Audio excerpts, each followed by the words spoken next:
Okay, तो बच्चों ये अभी तक जो हमने थोड़ा बहुत पढ़ा है ना, उससे रिलेटेड कुछ क्वेश्चन हैं। हालांकि क्वेश्चन ये 100 है ना। तो अभी एक साथ आपको 20-22 क्वेश्चन जो है वो करवाए जा रहे हैं। Question number 1, Ghazni was a small principality in, Ghazni small principality थी कहां पर, बेसिकली कहां पर थी ये, अफगानिस्तान में। Who was the author of Kitabul Hind, Kitabul Hind का ऑथर कौन था, अल बैरूनी। बात समझ में आई? Who is known as slave of a slave, slave का भी स्लेव कौन था, Iltutmish.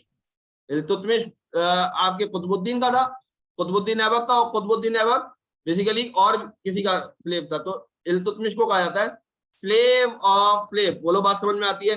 Question number 4, who was the first sultan of Delhi सल्तनत to issue regular currency and declare Delhi as capital of his empire. बोलो चौथे का आंसर है इल्तुतमिश। शाबाश शाबाश, याद रख रहे हो, इसका मतलब है मजा आ रहा है पढ़ने में। Question number 5, who among the following came to India at the instance of sultan Mahmud Ghazni. सुल्तान Mahmud Ghazni, Al Biruni is the correct answer. बोलो बात समझ में आती है? Yes sir. Yes sir. Question number 6, which Sultan of Delhi died while playing the चौवन। अरे ये तो वही बात हो गई। अरे बोलो कौन है ये? कुतुबुद्दीन ऐबक। हाँ, घोड़े पे चढ़ के पोलो खेलना नहीं चाहिए बच्चों, ये बात याद रखो। Question number 7, the most learned medieval Muslim ruler who was well versed in various branches of learning including astronomy, mathematics and medicine was, कौन था? कौन था? मोहम्मद बिन तुगलक। मोहम्मद बिन तुगलक। हाँ, ये बात मैं आपको बताऊं, मोहम्मद बिन तुगलक को पागल बादशाह भी कहा जाता है। इसने ऐसी ऐसी चीजें करी हैं अपने अपने कार्यकाल के अंदर, जो मतलब आसानी से लोग नहीं कर पाते थे। हाँ, आसानी से सोच भी नहीं पाते थे। तो बिल्कुल इसके फैसले ऐसे होते थे जबरदस्त, बिल्कुल हटो बचो। तो ये मोहम्मद बिन तुगलक जो था ना, ये बड़ी जबरदस्त चीजें करता था, बड़ा लायक था, बड़ा काबिल था ये, है ना। सुनता सुनाता किसी की नहीं था। आगे बढ़ते। Question number 8, the largest standing army of Delhi सल्तनत directly paid by state was created by. बोलो इसका आंसर क्या था?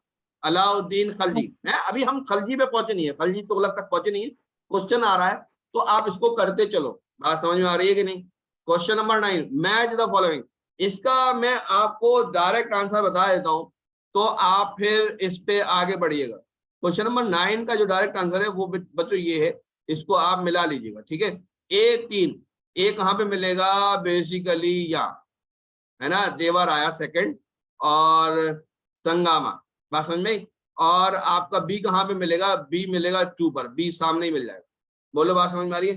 तो 9 का आंसर बी है। बाकी वेंकटा 7, वेंकटा 7 यानी सी, है ना, वेंकटा 7 यानी कि आपके क्या सी, ये कहां पे पहुंचेगा, सी आपके पहुंचेगा 4 पर, ये यहाँ पे पहुंच जाएगा। तो ये बचा, ये यहाँ पे पहुंच, ठीक है। आगे बढ़ते हैं। 12, ये मैच द कॉलम वाले आमतौर से एएमयू देती नहीं है, क्योंकि बच्चे तो सीधा सीधा सवाल नहीं कर पाते, मैच द फॉलोइंग कहां से कर लेंगे। क्वेश्चन नंबर 10, ये भी मैच द फॉलोइंग, डायरेक्ट इसका आंसर बता दूं, है ना। अब इसको आप अपने आप मिलाते रहना। इसका आंसर है डी। ओके, 10 का आंसर क्या है, डी। आगे बढ़ते हैं, ध्यान से सुन लेना। Question number 11, which one of the following is not correctly matched. कौन करेक्टली मैच नहीं है? अरे भैया, कुतुबुद्दीन ऐबक ने 2.5 दिन का झोपड़ा बनाया था, तो ये तो करेक्टली मैच्ड है। इल्तुतमिश ने कुतुब मीनार बनाया था, ये भी डायरेक्टली मैच्ड है। अरे बोलो, है कि नहीं? अलाउद्दीन ने हौज ताज बनवाया था, ये भी सही है। फिरोज तुगलक ने तुगलकाबाद बनवाया था, ये तो सब मान के ही मानेंगे, इसका नाम भी ऐसा ही है। यही गलत है। बात समझ में आई? यही गलत है, तुगलकाबाद इसके नाम बनी है, दूसरे तुगलक के नाम पे, ठीक है। तो क्वेश्चन नंबर 11 का आंसर क्या है, नॉट करेक्टली मैच, यहाँ पे नॉट लगा हुआ है, ठीक है। बात समझ में? वरना देखो, वरना आदमी जो है इसमें और इसमें कंफ्यूज हो जाएगा, यूं कहेगा कुतुब मीनार नहीं बनवाया इल्तुतमिश ने। बात समझ में आ रही है? तो ये नोट करने वाली बात है, इंपॉर्टेंट क्वेश्चन है ये। आगे बढ़ते, आए ना आए वो एक अलग बात। क्वेश्चन नंबर 12, क्वेश्चन नंबर 12 भी बेसिकली कहता है कि इसको हमें किस में लगाना है, which is correctly chronological sequence. Chronological sequence क्या होता है बच्चों? जो घटना पहले हुई उसको पहले लगाना, जो बाद में हुई उसको बाद में लगाना। बात समझ में? जो इवेंट पहले हुआ उसको पहले, जो इवेंट बाद में हुआ उसको बाद में, है ना। तो देखो ध्यान से, बहुत ध्यान से इसको समझो, कौन सी चीज पहले हुई, कौन सी चीज बाद में हुई। तो सबसे पहला कौन है, सबसे पहले नंबर पे इल्तुतमिश है, बात समझ में आई। फिर रुकनुद्दीन फिरोज है। बोलो मैं गलत कह रहा हूं क्या? अरे बोलो। Yes yes sir. फिर कौन आया? फिर आई आपकी रजिया, और फिर बैरम शाह, फिर बैरम। बात समझ में? तो कौन है इसका आंसर? क्या होगा? बी आंसर होगा। ओके, बात सही कर रहा हूं मैं? समझ में आ रही है? अरे यस बोलो, सर। आगे बढ़ते 13 पे आ जाते। Question number 13, question number 13, which among the following was the most appropriate cause for failure of Razia? इसका सबसे बड़ा फेलियर हिस्टोरियन क्या किसको मानते हैं? सर बात समझ ऑप्शन में ए। आई? सबसे बड़ा फेलियर जो है वो हिस्टोरियन किसको मानते हैं? बताइए। Sir option A. हाँ, इसमें उसकी बात को नहीं मानना, वो जो किताब में लिखी हुई है उसकी बात को नहीं मानना। बात समझ में आई? इसमें her intention to be the ruler not only in the name but also in fact. वो बेसिकली एक्चुअली में रूल करना चाहती है ना भाई। हर सेक्स जो वो बेसिकली क्या है कि वो एक औरत थी, ये तो एक आदमी ने सोचा है। आप इसका सही जो हिस्टोरियन मानते हैं कि वो फेलियर क्या था उसका, her intention to be ruler not only in the name but also in fact. मैं समझ में आ गई? आगे बढ़ते क्वेश्चन नंबर, तो आंसर इसका हम क्या लगाएंगे? बी। बच्चों इसके आंसर और भी लोग दे सकते हैं अलग अलग तरीके के, क्योंकि सवाल ही ऐसा है ना। कोई बेसिकली हिस्ट्री से रिलेटेड तो है नहीं, ख्याल से रिलेटेड है। ख्याल तो कुछ भी आ सकता है किसी के दिमाग में। बात समझ में आ रही है? Question number 14, what is the meant by the 40? कौन बताएगा इसको?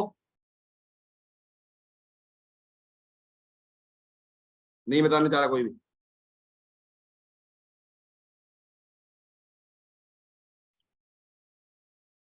The 40, what is the mean by the 40? Sir, the select body of Turkish. Answer is Yes, अरिस्टोकेस। बात समझ में आ रही है?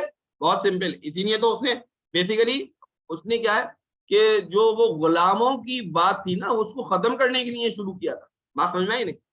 आगे आगे बढ़ते question number 15, what was the most important cause of the invasion of Mahmud of Ghazni? Mahmud of Ghazni का मोस्ट इंपॉर्टेंट कॉज क्या था इन्वेजन का? Question number 15, to gain possession of the wealth of India. तो हिस्टोरियन ये मानते हैं to gain the possession of the wealth. उस जमाने में इंडिया जो था बहुत वेल्दी कंट्री था, वेल्दी कंट्री आज भी, लेकिन उस जमाने में तो वो सोने की चिड़िया कहा जाता था। और एक जमाना जो आया क्या नाम है मुगल का, उस जमाने में कहा जाने लगा सोने की चिड़िया। ठीक है, क्वेश्चन नंबर 16, क्वेश्चन नंबर 16 का बच्चों डायरेक्ट आंसर बता दूं। इसका आंसर मेरे ख्याल से ये सी है। आंसर क्या है बच्चों? सी, है ना। तो ए का 4 लगा देंगे, यानी ए 4 से मिला देंगे, और बाकी सब भी आप मिला दिएगा। देख ओके, आगे बढ़ते हैं, टाइम क्यों वेस्ट करना। Question number 17, which is the correct chronological sequence of the following Syed ruler of Delhi? Chronological sequence इनका बेसिकली क्या है? इनका क्रोनोलॉजिकल सीक्वेंस बेसिकली आपका ये है। पहले नंबर पे कौन आया? हैदर खान। उसके बाद कौन आया? मुबारक शाह। उसके बाद महमूद शाह तीसरे नंबर पे, और फिर अलाउद्दीन आलम शाह। बच्चों ये हो सकता है थोड़ा बहुत कहीं मैं मिस्टेक भी कर जाऊं, तो अगर वो पकड़ में आ गई मिस्टेक तो बाद में ठीक कर लेंगे, और पकड़ में नहीं आई तो मानना ही क्योंकि मैंने मिस्टेक करी थी। क्या ख्याल है? आगे बढ़े question number 18, who is the author of Shahnameh? Shahnameh का भाई ये तो बहुत इंपॉर्टेंट सवाल है, आ भी चुका है 11th इंटर में। बताओ भाई क्या है इसका आंसर? Sir B, Firdausi. ओके, शाबाश शाबाश, पढ़ रहे हो कहीं ना कहीं से। Question number 19, which one of the following statement is not correct? कौन सा करेक्ट स्टेटमेंट नहीं है? He was the founder of Tuluwa dynasty. No, which ये बेसिकली वे ही was किसके लिए कहा गया? ये तो बेसिकली आपका ये आपका जो कहा गया है ना, चलो इस क्वेश्चन को छोड़ो, ये क्वेश्चन तो मुझे अजीब ही लग रहा है। आगे हटाओ। क्वेश्चन नंबर 20, क्वेश्चन नंबर 20 भी बेसिकली मैच द फॉलोइंग है ना। इसका आंसर है आपका बी, जो मुझे याद है। बात समझ में आई है ना। Dynasties to which they belong, Kaiqubad किस कौन सी डायनेस्टी का था? स्लेव डायनेस्टी का, है कि नहीं। और आपका कुतुबुद्दीन मुबारक किसका था? खलजी का था। और आपके इब्राहिम लोदी किसका था? लोदी का था। मुइजुद्दीन मुबारक किसका था? सैयद डायनेस्टी का था। ओके, ये ऐसे ही आमने सामने ही मिले में। बात समझ में आ रही है कि नहीं आ रही? आगे बढ़े। Question number 21, what was the unique system developed by the Mughals? Mughals ने कौन सा ऐसा यूनिक सिस्टम किया था? ये बेसिकली मनसबदारी सिस्टम, थोड़ा सा ये अभी भी चलता, मनसबदारी सिस्टम, मनसब, है ना। तो ये इन्होंने शुरू किया था। क्वेश्चन नंबर 22, द बुलंद दरवाजा वाज बिल्ट, ये सवाल आ चुका है 11th इंटेंस में, ये बात याद रखिएगा। Buland Darwaza was built to mark Akbar's conquest of, ये बेसिकली बुलंद दरवाजा एक जीत, एक लड़ाई हुई बेसिकली, जिसकी जीत की खुशी में बनाया गया बुलंद दरवाजा। क्वेश्चन नंबर 22, बताओ कौन सा आंसर है इसका? गुजरात, ठीक है। गुजरात कॉन्क्वेस्ट में जो अकबर जीता, उसके अंदर बेसिकली क्या बुलंद दरवाजा उसके लिए बनवाया गया। 22 का आंसर होगा आपके क्या? सी। तो this was most important 22 questions related to this Delhi Sultanate and आपके क्या हुआ आगे मुगल्स। ओके, अभी क्वेश्चंस और भी है, बहुत सारे क्वेश्चंस हैं, 100 है। तो 100 के 100 क्वेश्चंस जो है मैं 1 सेकंड के अंदर जो है वो लगा के आपको जो है वो दिखा के खत्म करूंगा, और आप उसको देखकर जो है वो क्या करेंगे? रट डालेंगे। रट डालोगे बच्चों? Yes, sir.